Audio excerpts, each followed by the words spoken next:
శ్రీమాత నమః. నమస్తేనండి. అందరూ బాగుండాలని ఆ లలితా పరమేశ్వరి అమ్మవారి ఆశీస్సులు మనందరిపైన ఉండాలని మనస్ఫూర్తిగా కోరుకుంటున్నాను.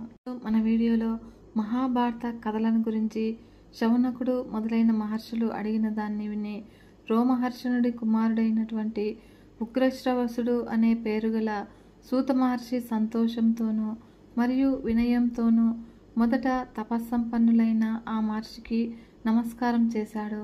ఆ తర్వాత వ్యాసుడు మొదలైన గురువుల్ని మనస్సులో స్మరించాడు మరియు వాగ్దేవి అయినటువంటి సరస్వతిని, విఘ్ననాశకుడైనటువంటి వినాయకుణ్ణి స్తుతించాడు.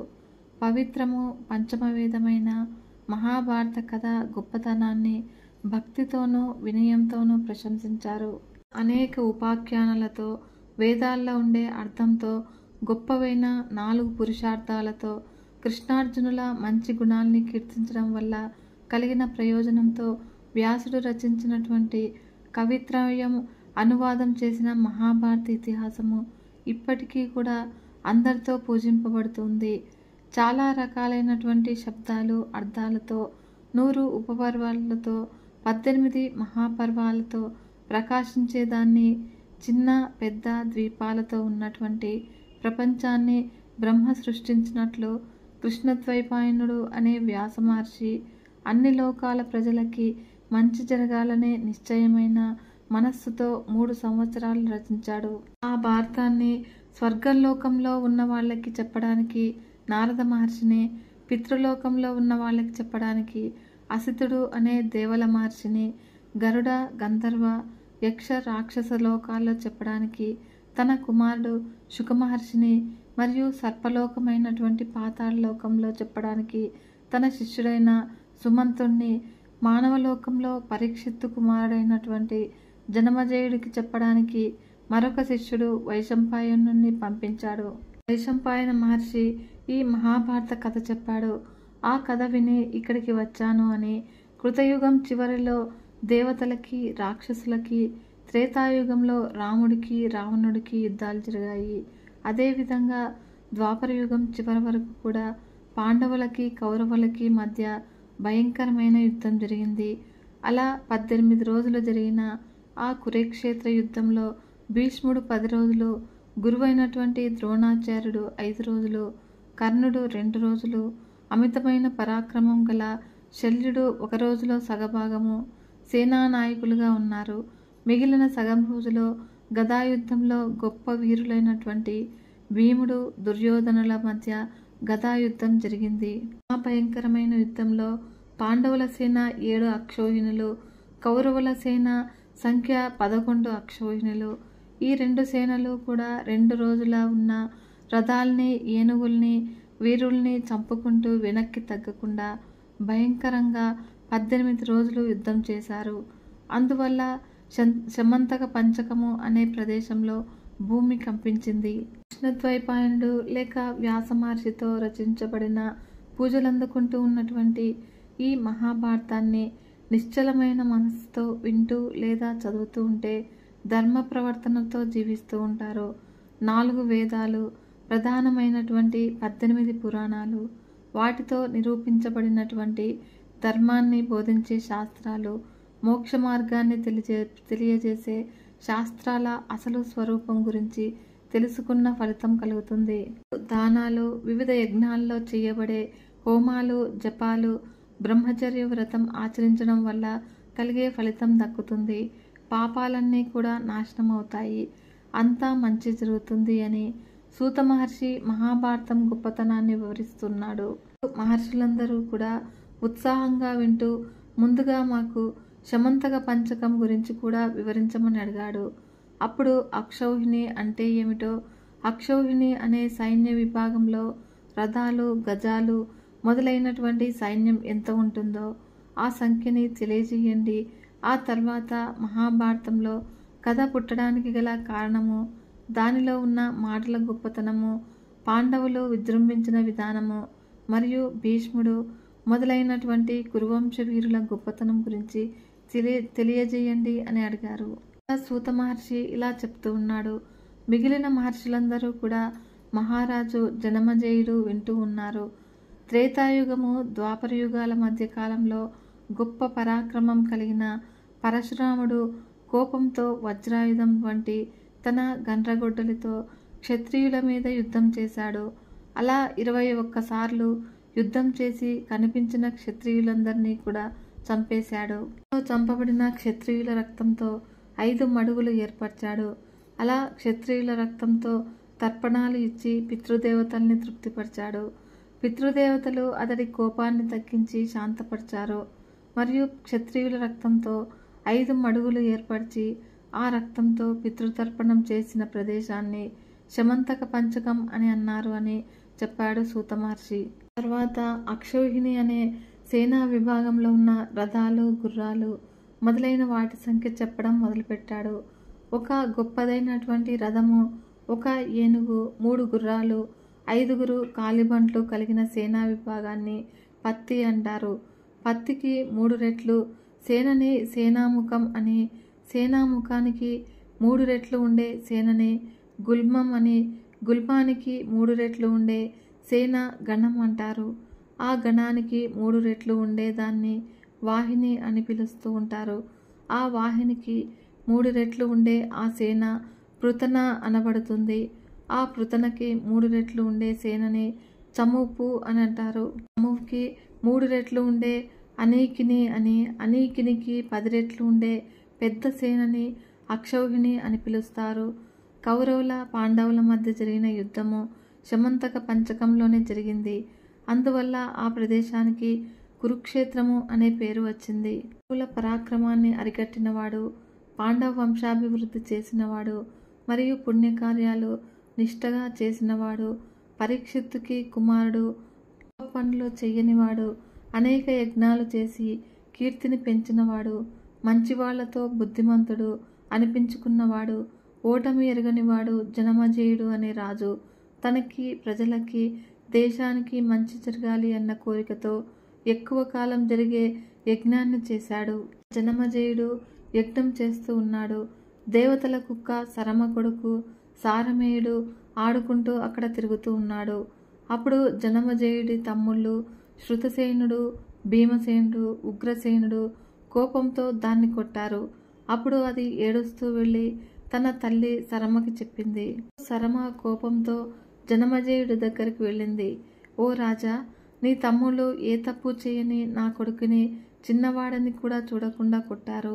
తను చేస్తున్న పని మంచిదా కాదా అని ఆలోచించకుండా బీదవాళ్ళకి, శక్తి లేని వాళ్ళకి, మంచి వాళ్ళకి బాధ కలిగిస్తే వాళ్ళకి ఏదో విధంగా ఆపదలు కలుగుతాయి అని చెప్పి మళ్ళీ కనిపించకుండా వెళ్ళిపోయింది.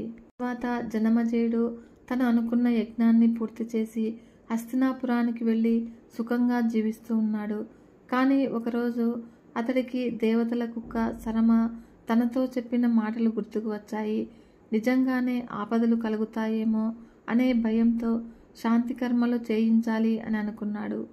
అందుకు తగిన పురోహితుల కోసము మునులు నివసించే ఆశ్రమానికి వెళ్ళాడు.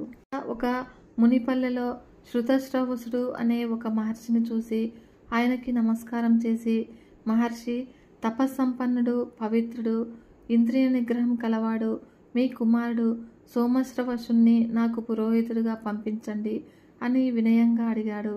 ఆయన అనుమతి తీసుకుని సోమశ్రవసుణ్ణి పూజించి సత్కరించి తనకు పురోహితుడిగా చేసుకున్నాడు. జనమజేయుడు దేవతల్ని ఆహూతులతోనూ బ్రాహ్మణుల్ని విశేషమైన దక్షిణలతోనూ తృప్తి కలిగిస్తూ అనేక యాగాలు చేస్తూ పురోహితుడి మాటల్ని గౌరవిస్తూ రాజ్య పరిపాలన చేస్తూ ఉన్నాడు.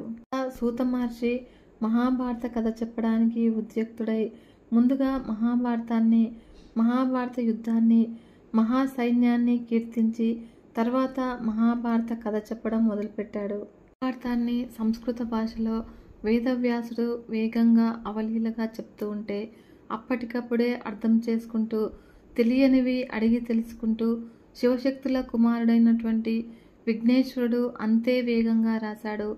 పూర్వము వేదం మొత్తము కూడా ఒక్కటిగా ఉండేది. అలా ఉన్న వేదాన్ని వ్యాస మహర్షి ఋగ్వేదము, యజుర్వేదము, సామవేదము, అథర్వణ వేదము అని 4 భాగాలుగా విభజించాడు. అలా చెయ్యమని వ్యాసుడికి బ్రహ్మ చెప్పాడు. వేదాలు విభజించాడు కనుక వ్యాసుణ్ణి వేదవ్యాసుడు అని పిలిచారు. తర్వాత దాన్ని తన శిష్యులు పైలుడు, వైశంపాయనుడు, సుమంతుడు, జైమిని అనే మహర్షులకి బోధించాడు. అలా వరుసగా ఒక్కొక్క వేదాన్ని ఒక్కొక్కళ్ళకి చెప్పి 4 వేదాల్ని నలుగురితో అధ్యయనం చేయించాడు. అలా నలుగురు శిష్యులు కూడా ఎవరికి బోధించిన వేదాన్ని వాళ్ళు సంపూర్ణంగా నేర్చుకున్నారు.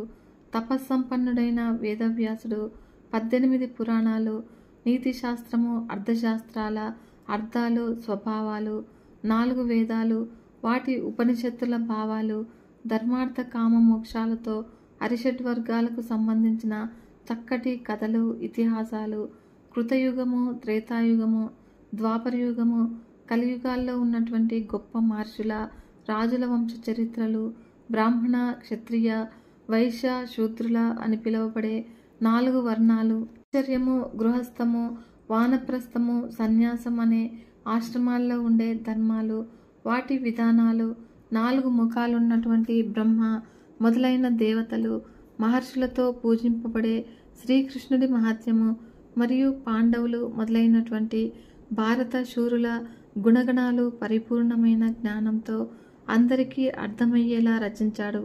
ఆ మహాభారత కథల్ని ఇప్పుడు మనం చెప్పుకుంటున్నాము. మంచి పని చేయమని ఎవరు సలహా ఇచ్చారు అని కదా మీ సందేహము. ఆదిత్యుడు రాజరాజ చోళుడి కుమార్తె కుందవాంబ దంపతులకి కుమారుడు, పవిత్రమైన మనస్సు, అస్త్ర విద్యలో గొప్ప నేర్పరితనం కలిగిన చాళుక్య వంశానికి దీపంలా ప్రకాశించిన మహారాజు రాజరాజ నరేంద్రుడు ఒకరోజు నన్నయ్యని పిలిచి, నాకు ఎప్పుడూ కూడా భారత కథలు వినాలనే ఉంటుంది. గొప్ప పండితుడైన నన్నయ్య కవి వ్యాస మహర్షి మహాభారతంలో చెప్పిన విషయాల్ని అందరికీ అర్థమయ్యేలా మీకు గల పాండిత్యంతో తెలుగులో వ్రాయండి అని చెప్పాడు. మహాభారత కథలు ఎలా మొదలయ్యాయో తెలుసా అంటే, పూర్వం లోకాలకి మంచి జరగాలని బ్రహ్మర్షులందరూ సేవిస్తూ ఉండగా మహాముని శౌనకుడు 12 సంవత్సరాలు జరిగే సత్రము అనే యాగాన్ని చేయడం మొదలుపెట్టాడు. అక్కడికి రోమ మహర్షుడు అనే మహర్షి కుమారుడు ఉగ్రశ్రవసుడు వచ్చాడు. ఆ ఉగ్రశ్రవసుని సూత మహర్షి అని కూడా పిలుస్తూ ఉంటారు. పురాణ కథలు బాగా చెప్పగలడు. ఉగ్రశ్రవసుడు వచ్చి అక్కడ ఉన్నటువంటి మహర్షులకి నమస్కారం చేశాడు. నేను వ్యాస మహర్షి శిష్యుడైనటువంటి రోమహర్షణుడు అనే గొప్ప పురాణకుడికి కుమారుణ్ణి. పురాణాల్లో ఉన్నటువంటి పుణ్యకథల్ని అన్నింటినీ కూడా చెప్పగలను. మీరు ఏ కథ వినాలి అనుకుంటున్నారో ఆ కథని నేను చెప్తాను అని తనని తాను పరిచయం చేసుకున్నాడు. మహర్షులందరికీ కూడా ఆయన చెప్పే కథలు వినాలని కోరిక కలిగింది. ఆయన్ని శ్రద్ధగా పూజించి ఏ కథ బాగుంటుందో, ఆ కథ కొత్తగా వింతగా ఉంటుందో, ఏ కథ వింటే సంపూర్ణమైన జ్ఞానం కలుగుతుందో, ఏ కథ పాపాలన్నింటినీ కూడా పోగొడుతుందో అటువంటి కథని వినాలి అని ఉంది అని చెప్పమని అడిగారు. కథలు చెప్తూ ఉంటే వినాలి అని పెద్దవాళ్ళకి కూడా ఉంటుందన్నమాట. మహర్షులతో మీకు ఇష్టమైనటువంటి పవిత్రమైన ఒక కథను చెప్తాను, శ్రద్ధగా వినండి అని అన్నాడు సూత మహర్షి. అప్పుడు శౌనకుడు మొదలైన మహర్షులందరూ కూడా సూత మహర్షి చెప్పే కథ వినడానికి సిద్ధంగా కూర్చొని ఉన్నారు. మహాభారత కథ చెప్పుకుంటూ మొదట సంస్కృతంలో మహాభారతాన్ని రచించిన శ్రీ వేదవ్యాస మహర్షుల వారిని గురించి, మహాభారత కథ వినిపించడానికి మూలకారకుడైనటువంటి పరీక్షిత్తు మహారాజు గురించి, సంస్కృతంలో రచింపబడిన మహాభారతాన్ని తెలుగులోకి అనువదించాలని సంకల్పించిన శ్రీ రాజరాజ నరేంద్రుడిని గురించి తెలుసుకుందాము. ఆ తర్వాత వరుసగా పర్వాల అనుక్రమణికని అనుసరించి మహాభారతాన్ని తెలుసుకుందాము అని ఉన్నాడు. అన్ని లోకాల్ని రక్షించడంలో సమర్థత కలిగిన వాళ్ళు, సృష్టికి మొదటి వాళ్ళు బ్రహ్మ, విష్ణు, మహేశ్వరులు. వాళ్ళు ధర్మపత్నులు, సరస్వతి, లక్ష్మి, పార్వతులు.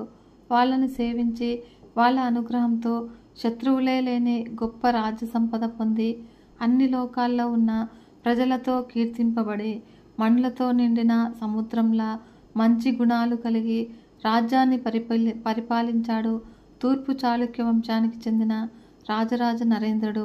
వంశానికి అలంకారంగాను చంద్రుడిలా అందంగాను, ఇతర రాజులందరినీ కూడా జయించగలిగినంత పరాక్రమంతోనూ, ఓటమి తెలియని గొప్ప బాహుబలంతోనూ అన్ని లోకాల్లోనూ కీర్తితో ప్రకాశించాడు రాజరాజ నరేంద్రుడు. విమలాదిత్యుడు రాజరాజ చోళుడి కుమార్తె కందవాంబ దంపతులకి కుమారుడు. పవిత్రమైన మనస్సు, అస్త్రవిద్యలో గొప్ప నేర్పరితనం కలిగి చాళుక్య వంశానికి దీపంలా ప్రకాశించాడు. మరియు శాస్త్రాలన్నీ కూడా పరిపూర్ణంగా తెలుసుకున్నాడు.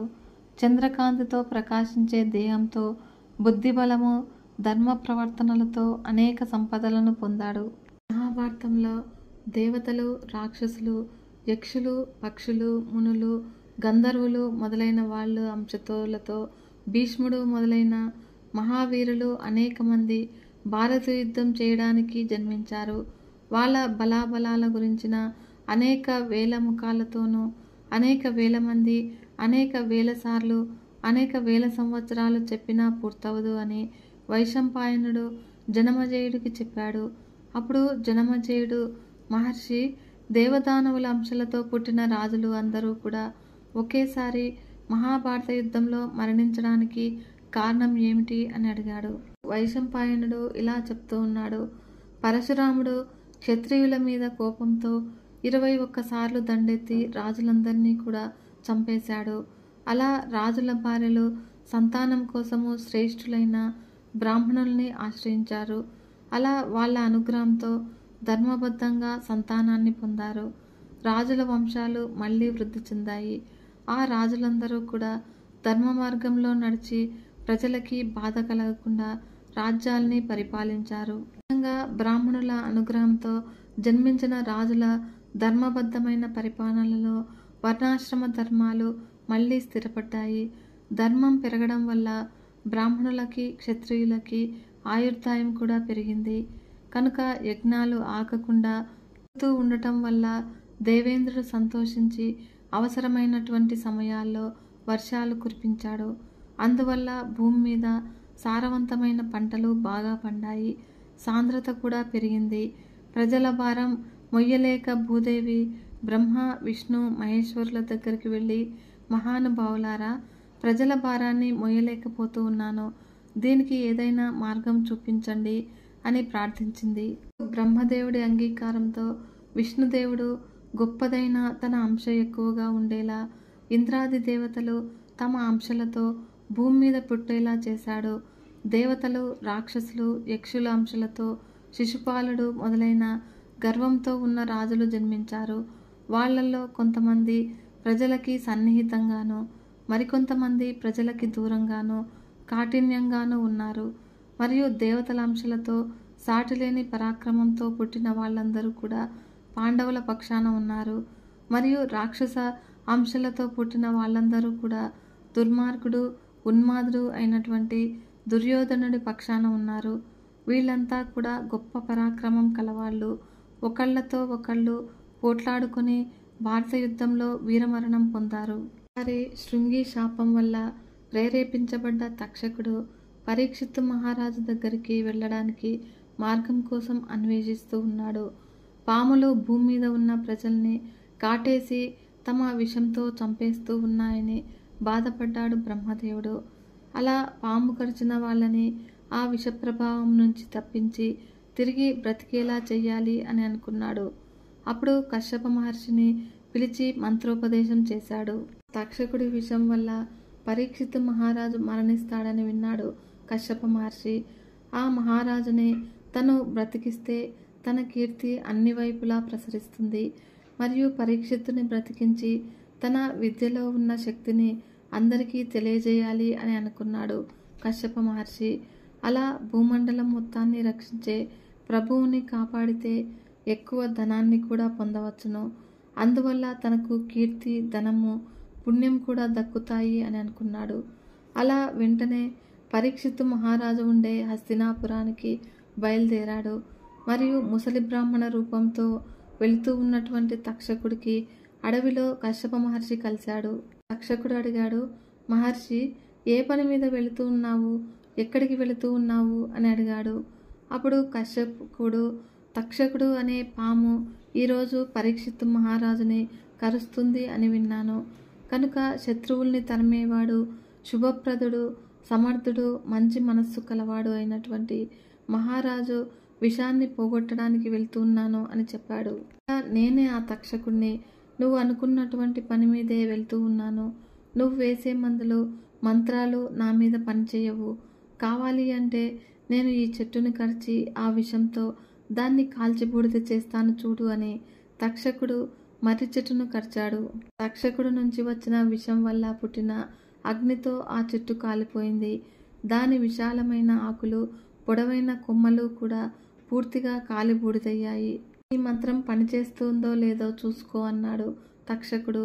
అప్పుడు కశ్యపుడు కాలిన చెట్టు బూడిదను పోగు చేసి తన మంత్రబలంతో దాన్ని మళ్ళీ ఇంతకు ముందు ఉన్న చెట్టులాగా చేశాడు. తక్షకుడు, మహర్షి, నీ మంత్ర ప్రభావం వల్ల ఈ చెట్టు బ్రతికి ఉండవచ్చు. కానీ బ్రాహ్మణుడు, తపస్వి అయిన శృంగి శాపం వల్ల మరణించిన పరీక్షిత్తు మాత్రం తిరిగి బ్రతకలేడు. అక్కడికి వెళితే నీకు ఎంత సొమ్ము వస్తుందో అంతకంటే ఎక్కువ సొమ్ముని నేను ఇస్తాను. ఇక్కడి నుంచి నువ్వు తిరిగి వెనక్కి వెళ్ళిపో అని అన్నాడు. కశ్యప మహర్షి తక్షకుడు చెప్పింది విని తన దివ్య దృష్టితో చూసి జరిగేది ఏమిటో తెలుసుకున్నాడు. అలా పరీక్షిత్తుకి మరణం తప్పదని అర్థమైంది. తక్షకుడి దగ్గర ధనం తీసుకుని తిరిగి అక్కడి నుంచి వెళ్ళిపోయాడు. కశ్యప మహర్షిని పరీక్షిత్తు మహారాజు దగ్గరికి వెళ్లకుండా ఆపాడు తక్షకుడు. అసలు అడవిలో కశ్యపుడు, తక్షకుడు మాట్లాడుకున్న విషయము మనకు ఎలా తెలిసింది అని మనకి కలుగుతున్న సందేహము. అడవి కదా, వాళ్ళు మాట్లాడుకునేటప్పుడు అక్కడ ఎవరూ లేరు కదా అని అనుకోకండి. ఎలా తెలిసింది అంటే హస్తినాపురం నుంచి ఒక బ్రాహ్మణుడు కట్టెల కోసం అడవికి వెళ్ళి అదే చెట్టు మీద కట్టెలు కొట్టుకుంటూ ఉన్నాడు. అతన్ని కశ్యప మహర్షి గాని తక్షకుడు గాని ఇద్దరూ చూడలేదు. తక్షకుడు ఆ చెట్టును కరిచి తన విషంతో కాల్చి బూడిద చేసినప్పుడు చెట్టుతో పాటు ఆ బ్రాహ్మణుడు కూడా కాలి బూడిదైపోయాడు. అప్పుడు కశ్యప మహర్షి చెట్టుని మళ్ళీ బ్రతికించినప్పుడు చెట్టుతో పాటు ఆ బ్రాహ్మణుడు కూడా మళ్ళీ బతికాడు. అతడు హస్తినాపురం వెళ్ళి జరిగిన విషయాన్నంతా కూడా నగర ప్రజలకి మొత్తం చెప్పేశాడు. పరీక్షిత్తు మహారాజుని కాపాడాలని వెళుతూ ఉన్నటువంటి కశ్యప మహర్షిని అడవి నుంచే వెనక్కి పంపేశాడు తక్షకుడు. మిగిలిన సర్పాల్ని పిలిచి వాళ్ళని బ్రాహ్మణ రూపాల్లోకి మారమన్నాడు. తర్వాత మంచి సువాసనలు వెదజల్లే తాజా పువ్వుల్ని, రుచిగా తీయగా ఉండే పండ్లని మోదుగా ఆకులతో చేసిన బుట్టలో పెట్టుకుని రమ్మన్నాడు. అలా వాళ్ళందరినీ కూడా పరీక్షిత్తు మహారాజు ఉంటున్న ఒంటి స్తంభం మేడలోకి వెళ్ళమని చెప్పాడు. కూడా అదృశ్య రూపంలో వాళ్ళని అనుసరించాడు. అందమైన రూపం కలిగిన పరీక్షిత్తు మహారాజు వేదాలు చదువుతూ లోపలికి వచ్చిన బ్రాహ్మణ యువకుల్ని చూశాడు. అలా వాళ్ళని దగ్గరకు రమ్మని పిలిచాడు. తెచ్చినటువంటి పండ్లు, పూలు తీసుకున్నాడు. వాళ్ళని తగిన విధంగా సత్కరించి పంపించాడు. మనం ఎంత చేసినా కూడా, ఎన్ని జాగ్రత్తలు తీసుకున్నా కాలం మాత్రం దాని పని అది చేసుకుపోతుంది. ఈ సాయంకాలం అవుతుంది.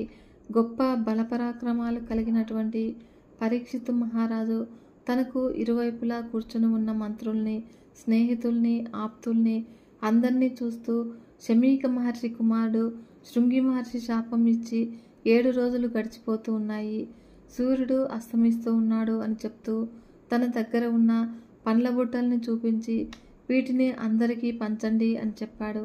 అందరికీ పంచడం అయిపోయాక ఇంకొక బుట్ట మిగిలిపోయింది.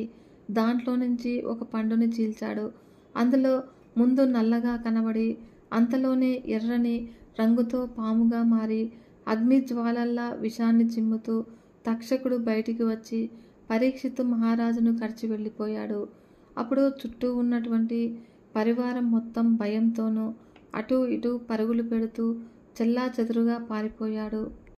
తక్షకుడి విషం వల్ల ఒంటి స్తంభం మేడ కూడా కాలి బూడిదైంది. ఆ విధంగా నీ తండ్రి మరణించాడు. విధులైనటువంటి బ్రాహ్మణులు, పురోహితులు శాస్త్ర ప్రకారము పరలోకంలో ఉత్తమగతి కలగడానికి అవసరమైన కర్మలు చేశారు. పరీక్షిత్తు మహారాజు ఎవరు అంటే కౌరవ వంశం నాశనమవుతూ ఉన్న సమయంలో అర్జునుడి కుమారుడు అభిమన్యుడు విరాట మహారాజు కూతురు ఉత్తర దంపతులకి ధర్మస్వరూపుడైనటువంటి పరీక్షిత్తు జన్మించాడు. పరీక్షిత్తు మహారాజు కుమారుడు జనమజయుడు. ఒకరోజు ఉదంకుడు వచ్చి జనమజయుడితో అతని తండ్రి పరీక్షిత్తు మహారాజు మరణించాడని చెప్పాడు. అప్పుడు జనమజయ మహారాజు మంత్రుల్ని పిలిచి అది ఎలా జరిగిందో చెప్పమని అడిగాడు. అలా జరిగిన విషయాన్ని మంత్రులు జనమజయుడికి వివరించారు. పరీక్షిత్తు మహారాజు ధర్మము, అర్థము, కామము అనే పురుషార్థాలని అతిక్రమించకుండా, ప్రజలకి ఏ కష్టము కలగకుండా భూమి మీద ఉన్న ప్రజలందరినీ కాపాడుతూ 60 సంవత్సరాలు రాజ్య పరిపాలన చేశాడు. పాండురాజు కొడుకు అర్జునుడు, అర్జునుడి కొడుకు అభిమన్యుడు, అభిమన్యుడి కొడుకు పరీక్షిత్తు, పరీక్షిత్తు కొడుకు జనమజయుడు. ఆ వంశంలో పాండవుల రాజులకి వెంటనే చాలా ఇష్టము, పాండవులకి వేటంటే చాలా ఇష్టము. అలాగే పరీక్షిత్తుకి కూడా వేటంటే చాలా ఇష్టము. ఒకరోజు అడవికి వెళ్ళి పెద్ద పెద్ద జంతువుల్ని వేటాడుతూ ఉన్నాడు. తన బాణంతో దెబ్బతిన్న ఒక లేడీ పారిపోతూ ఉంటే దాన్ని తరుముకుంటూ చాలా దూరం వెళ్ళిపోయాడు. అయితే ఒకచోట శమీకుడు అనే పేరుగల మహర్షి తపస్సు చేసుకుంటూ కనిపించాడు. అప్పుడు పరీక్షిత్తు శమీకుడితో, మహర్షి, నేను బాణంతో కొట్టడం వల్ల లేడీకి దెబ్బ తగిలింది. ఆ లేడీ ఇటుపై వైపు వచ్చిందా అని అడిగాడు. శమీకుడు తపస్సులో ఉండడం వల్ల పరీక్షిత్తు మాటలు వినలేదు. అందుకని అతడి ప్రశ్నకి సమాధానం చెప్పలేదు. అయితే తను అడిగిన దానికి బదులు చెప్పలేదని పరీక్షిత్తుకి శమీకుడి మీద కోపం వచ్చి దగ్గరలో చచ్చిపడి ఉన్న ఒక పాముని తన బాణం కొసతో తీసి శమీకుడి మెడలో వేసి వెళ్ళిపోయాడు. శమీకుడి కుమారుడు శృంగి.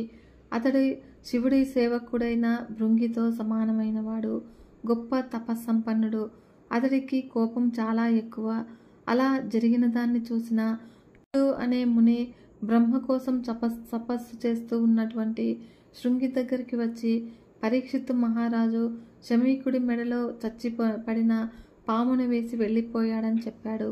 మౌనంగా తపస్సు చేసుకుంటూ ఉన్నటువంటి ముసలివాడైన తన తండ్రి మెడలో చచ్చిన పామును వేసి వెళ్ళినందుకు పరీక్షిత్తు మహారాజు మీద శృంగికి చాలా కోపం వచ్చింది. నా తండ్రి మెడలో చచ్చిన పామును వేసిన పరీక్షిత్తు అనే పేరుగల మహారాజు నేటి నుంచి 7 రోజుల్లో తక్షకుడు అనే పాము విషం వల్ల మరణించుగాక అని శాపం ఇచ్చాడు. తర్వాత తన తండ్రి దగ్గరికి వెళ్ళాడు శృంగి. మెడలో చచ్చిన పాము వేలాడుతూ ఉన్న తెలియని స్థితిలో ధ్యానంలో మునిగి ఉన్నాడు శమీకుడు. శృంగి తండ్రి మెడలో ఉన్న పాముని తీసి పారేశాడు. అలా కళ్ళు తెరిచి చూశాడు శమీకుడు. అప్పుడు శృంగి జరిగిన విషయాన్ని తండ్రికి వివరించాడు. అయితే అది విని శమీకుడు చాలా బాధపడి, నాయనా, నువ్వు చేసిన పని చాలా తప్పు. కోపమే తపస్సుని, అణిమ, లగిమ అనబడే అష్టసిద్ధుల్ని పోగొడుతుంది. మరియు ధర్మకార్యాలు చేయవలసిన మునులకి కోపం ఉండొచ్చునా? ఓర్పు లేని మహర్షి చేసిన తపస్సు, అహంకారి దగ్గర ఉండే ధనము, ధర్మం తప్పి ఉన్నటువంటి రాజుకి చెందిన రాజ్యము, కుండలో పోసిన నీళ్లు బయటకి పోయినట్లుగా ఎందుకు పనికి రాకుండా పోతాయి. మహర్షులకి ఏది ఉండకూడదో అదే కోపంతో నువ్వు ఓర్పు లేకుండా భూమండలం మీద ఉన్న ప్రజలందరినీ కూడా రక్షిస్తూ ఉన్నటువంటి ధర్మాత్ముడైన పరీక్షిత్తు మహారాజుని శపించి పొరపాటు చేశావు. రాజులు రక్షిస్తున్నారు కనుకనే మహర్షులు తీవ్రమైన తపస్సు చేస్తూ వేదాల్లో చెప్పబడినటువంటి ధర్మాలు నిర్వర్తిస్తూ గొప్ప శక్తి కలిగి ఉంటూ ఉన్నారు. అటువంటి రాజులకి కీడు చేయడం కంటే మించిన పాపం ఏదీ ఉండదు. పరీక్షిత్తు మహారాజు అంటే సామాన్యుడు అనుకున్నావా? భూమిని పరిపాలించిన వాళ్ళలో క్షత్రియ కులానికి చెందిన రాముడు, మాంధాత రఘుమహారాజు పరీక్షిత్తు మహారాజు పరిపాలించినట్టు పరిపాలించలేదు. మరియు బ్రాహ్మణులు, క్షత్రియులు, వైశ్యులు, శూద్రులు అనే 4 వర్ణాల ప్రజల్ని తమ ధర్మాలు తప్పకుండా ఉండేలా వాళ్ళకంటే ఎక్కువగా కాపాడుకుంటూ వస్తూ ఉన్నాడు. వేటపైన ఆసక్తి వల్ల అలసిపోయి ఆకలి దప్పికల వల్ల తెలియని స్థితిలో ఉండి నన్ను అవమానపరిచాడు. అది కావాలని చేసిన పని కాదు. అతడి ప్రశ్న విని కూడా సమాధానం ఇవ్వలేదని పొరపాటు పడ్డాడు. నువ్వు అతడికి ఇచ్చిన శాపాన్ని వెనక్కి తీసుకో అని అన్నాడు. తండ్రి మాటలు విని శృంగి, తండ్రి, నా శాపం జరిగే తీరుతుంది. వెనక్కి తీసుకోవడం నాకు చేత కాదు అని అన్నాడు. శమీకుడు మనసులో బాధపడుతూ గౌరవముఖుడు అనే పేరు గల శిష్యుడిని పిలిచి పరీక్షిత్తు మహారాజు దగ్గరికి వెళ్ళి అతడికి శృంగి ఇచ్చిన శాపం గురించి చెప్పి తగిన జాగ్రత్తలు తీసుకోమని చెప్పు అని చెప్పి పంపించాడు. గౌరవముఖుడు రాజు దగ్గరికి వెళ్ళి, మహారాజా, మీరు ఏకాగ్రతతో తపస్సు చేసుకుంటూ ఉన్నటువంటి మా గురువుగారి మెడలో చచ్చిన పాముని వేసి వచ్చారు.